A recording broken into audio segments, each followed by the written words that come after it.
Pilipinas, kumusta kayo? Good morning, Luzon, Visayas at Mindanao. Binabasa ko itong statement ni Bato eh. Gumagawa na naman to ng ingay eh. Hinamon si PBBM eh. Definitely si PBBM ang tinutukoy niya dyan. Kasi si PBBM lang naman yung nagsalita na sa mga kandidato daw ni PBBM, wala mga pro-China dyan. As compared doon sa kandidato ni Digong. So si Bato, sabi niya, handa siyang makipaggera. Wow! De La Rosa, willing to wage war in West Philippine Sea to prove he is not pro-China. Handa raw po siyang makipaggera sa China para patunayan na hindi siya pro-China. Talaga ba? Talaga ba, sir? Una, hindi tayo nakikipaggera sa China. Ang gusto nga ni PBBM, diplomatic na paraan. Magkasundo tayo, magkausap tayo. Hindi tayo makikipaggera.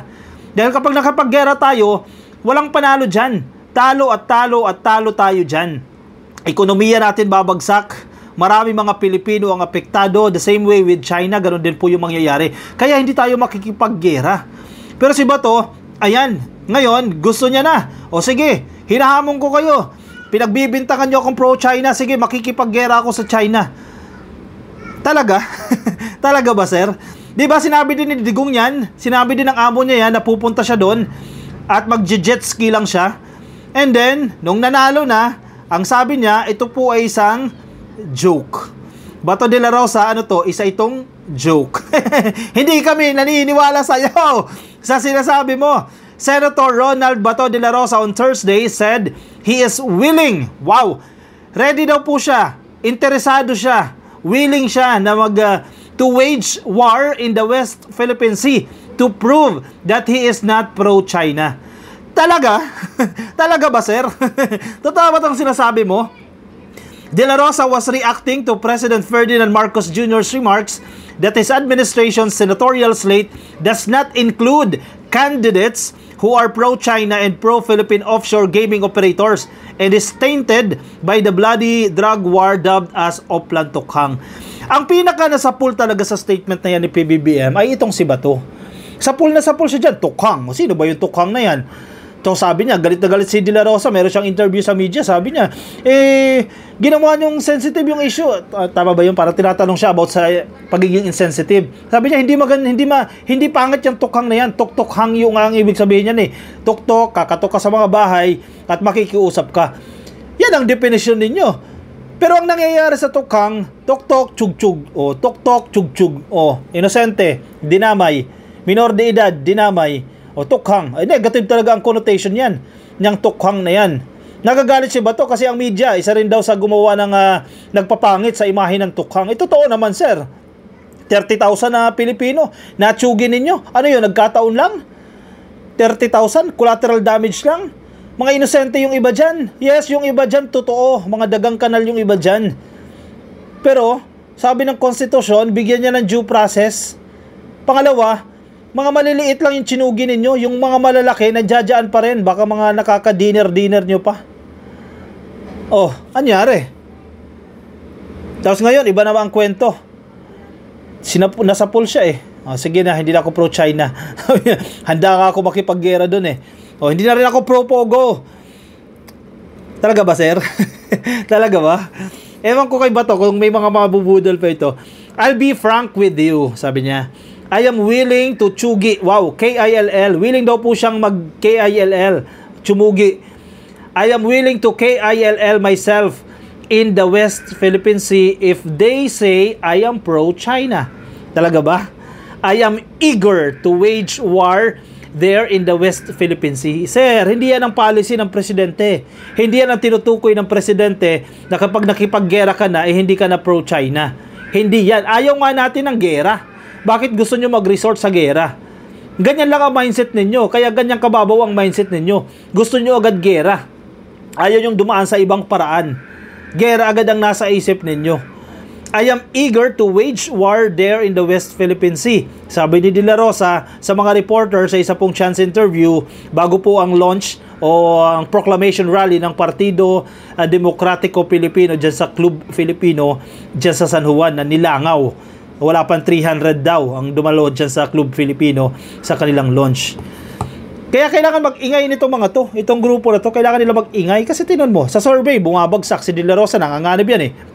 14-15 yung ranking niya. Si Bongo, medyo mataas-taas, pero si De La Rosa, ang bagal. Si Bongo, medyo okay-okay, kasi, kaya sa survey, medyo okay-okay siya sa survey, kasi dumikit sa kanya yung Malasakit Center, sa kanya nakatatak yan. Pero si De La Rosa, ano yung nakatatak sa pangalan niya? Tukhang.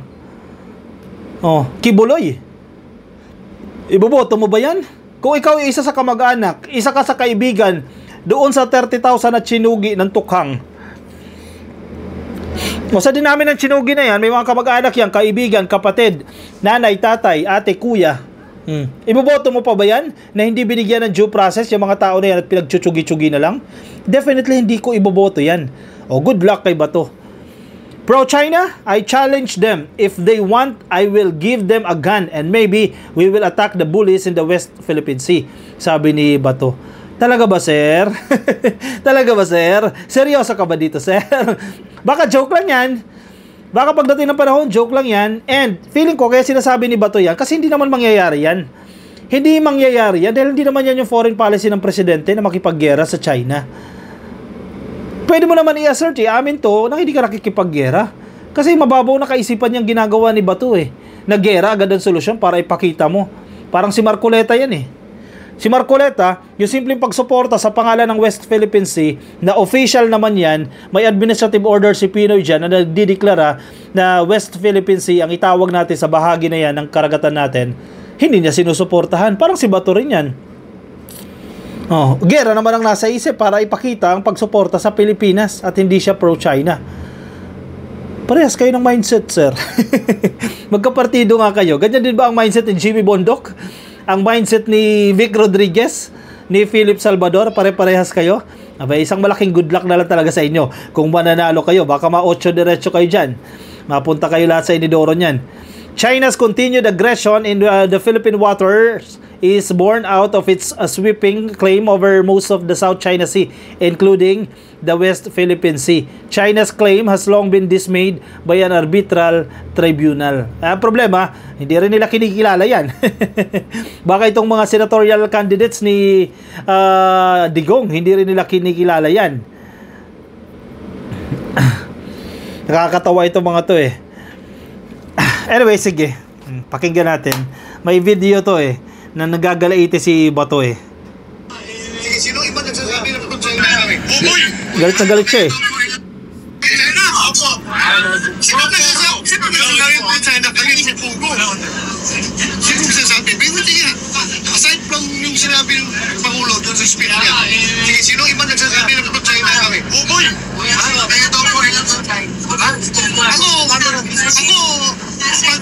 Pagkain ko kayo. Ha? Hindi ako magpapakamatay dyan sa West Philippines. Sabihin nila na pro-China ako. Hindi ako magkira dyan sa West Philippines. Ha? Sabihin nyo, pro-China?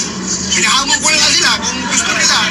Bigyan ko sila ng baril at pala. Titigin natin yung mga nagpupuli dyan sa West Philippines. Wow! Isa pa nga.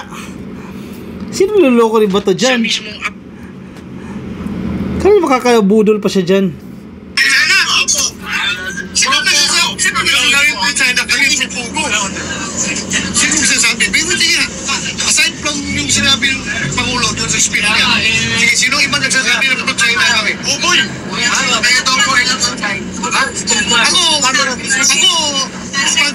Pagkain ko kayo. Ha? Hindi ako magpapakamatay dyan sa West Philippines kung sabihin nila na pro-China ako. Hindi ako magkira dyan sa West Philippines. Ha? Sabihin nyo, pro-China? Hinahamon ko lang sila kung gusto nila. Bigyan ko sila ng baril at pala. Titigin natin yung mga nagpupuli dyan sa West Philippines. Ewan ko sa inyo, Bato. Balikan natin yung ginawa ni Digong kasi syempre may ebidensya eh. Nasa online yung ebidensya eh. Wala kayong kawala dyan eh. Ganyan na ganyan yung sinabi ng boss niya. Kasi may pinagmanahan talaga to si Bato. Nagmana talaga yan sa tatay niya. Tatay Digong. Oh, itong balita na ito, nasa Politico ito. This was published April 12, 2016. Ayan. Wala kayong kawala dyan, may ebidensya oh. Duterte to ride jet ski. Plant flag in Spratlys and challenge China. Suntukan o barilan? Wow, ang tapang, di ba? April yan, ka-coffee. Hindi pa nag-election yan. A few days before the elections yan. Kasi Mayo yung election, no? Sabi ni Digong, ang tapang, di ba? Presidential bet, Rodrigo Duterte says he doesn't plan to engage China in a shooting war which would unnecessarily cost Filipino lives. O, bato. Sabi ni Digong, ayaw niya makipaggera din eh. Kasi baka may madamay ng mga buhay ng mga Pilipino. But this won't stop him from reclaiming the Spratlys Islands from the Chinese through sheer bravado.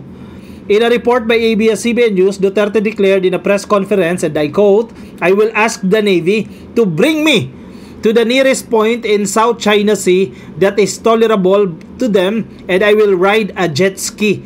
I will carry a flag, and when I reach Spratlys, I will erect the Filipino flag. I will tell them, the Chinese, na suntukan o barilan."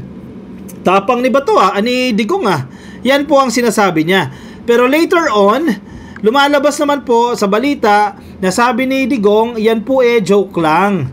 Kayo naman naniwala naman kayo. Teka hanapin ko yung balita na yan.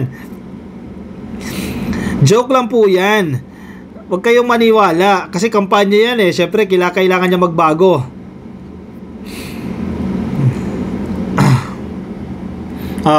Nasa balita naman to ng ABS-CBN. Di ko alam kung paano nila ito lulusutan. May 10 ito. May 10, 2021 naman ito. Duterte says his jet ski promise a pure joke.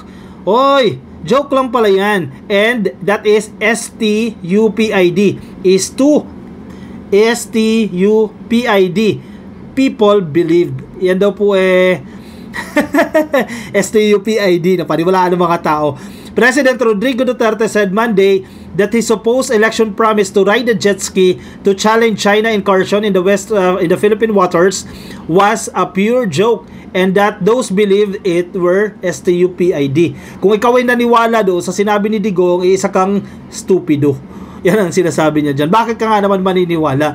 So ngayon, huwag kayong maniwala sa mga pinagsasasabi ni Digong dahil yan po ay isang STUPID na naman yan. Mga pure joke na naman yan kasi ganyan ang style nila O ganito, magpa-promise. Yung may mga tao naman, mabubudol. Ang tapang talaga ni Papa Digong ni Tatay Digong, papalakpak kasi napakatapang Handa kang ipaglaban talaga Later on, babawi ng statement. Ito po ay isang joke. Ikaw naman ay STUPID ka, nananiwala ka naman. O nabubudol ka. Kung ikaw ay ngayon, DDS ka pa rin, ngayon ay naniniwala ka pa rin din sa mga pinagsasasabi ni Digong, o baka kayo na ang STUPID. Kasi si mismong si Digong na nagsasabi, yung mga naniwala dyan, STUPID. Yung mga naniniwala sa kanya ngayon, baka yan din ang tinutukoy niya.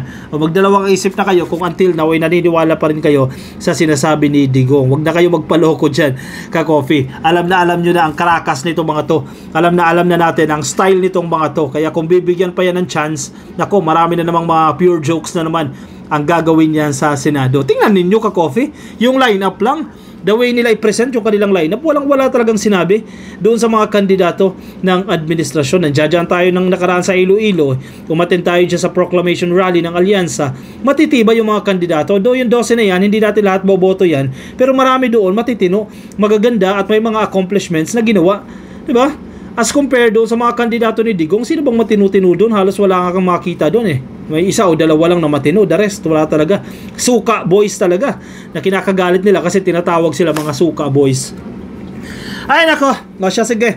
I-komento na lang po ang inyong mga opinion, ang inyong mga reaction dyan sa ating comment section para mabasa po yan ng iba nating mga ka-coffee. Mga nasa Facebook, pasuyo na lang, baka di pa po kayo naka-like and follow sa Facebook, please like and follow. Yung mga nasa YouTube, click lang po na subscribe and hit the notification icon para updated din po kayo sa ating mga bagong upload. Maraming salamat po sa mga sumama. Ingat kayo, ka-coffee. See you sa ating susunod na video. Paalam po sa inyo. Bye-bye.